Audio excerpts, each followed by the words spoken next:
Hi, hello everyone. In the last class, we discussed about force and definition of forces and their examples. In today's class, we will learn about interaction of force and exploring force. Before going to the actual point, first I will tell you one thing. ಯಾರೆಲ್ಲ B Ed ಓದ್ತಾ ಇದ್ದೀರೋ ಅವರಿಗೆಲ್ಲ ಒಂದು offer ಕೊಡ್ತಾ ಇದ್ದೀನಿ. ಹಾಗಾಗಿ ಯಾರು ಈ ವಿಡಿಯೋನ ಸ್ಕಿಪ್ ಮಾಡದೆ ವಾಚ್ ಮಾಡಿ ಫುಲ್ ವಿಡಿಯೋನ. Let's start the class. First, we will discuss about interaction of an force. Here, I have given some pictures related to interaction of force. The first picture tells the man who begins to push the car. That is, he applies a force on it. The car may begin to move in the direction of the applied force.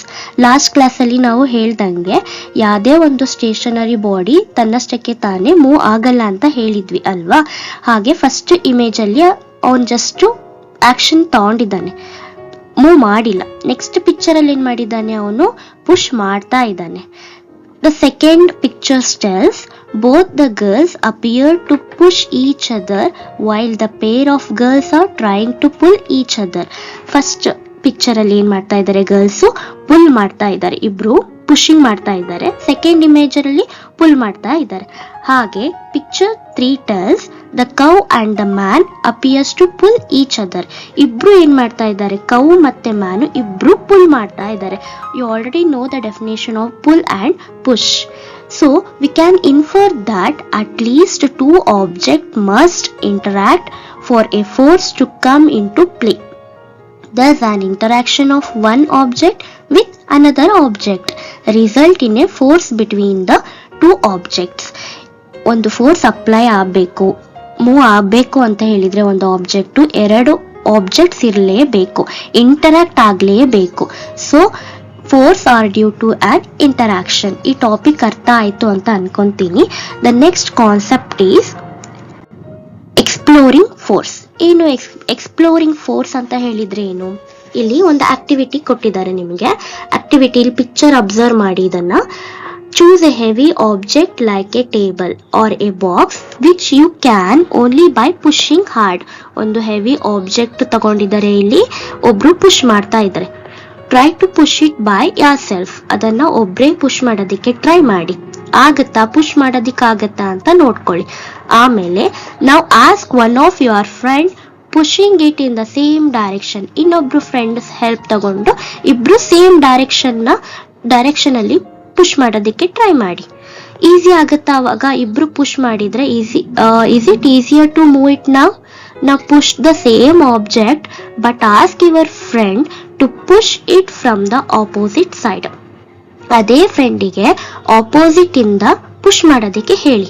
ಅವಾಗ ಯಾರ್ force ಜಾಸ್ತಿ ಆಗುತ್ತೆ, ಯಾವ ಕಡೆ move ಆಗುತ್ತೆ ಅದು object ಅಂತ ಹೇಳಿದ್ರೆ, ಫಸ್ಟ್ ಪಿಕ್ಚರ್ ಅಲ್ಲಿ ನೋಡಿ, ಇಲ್ಲಿ F1 plus F2, F net ಅಂತ ಹೇಳಿದ್ರೆ ಟೋಟಲ್ ಫೋರ್ಸ್ ಎಷ್ಟಿದೆ ಅಂತ.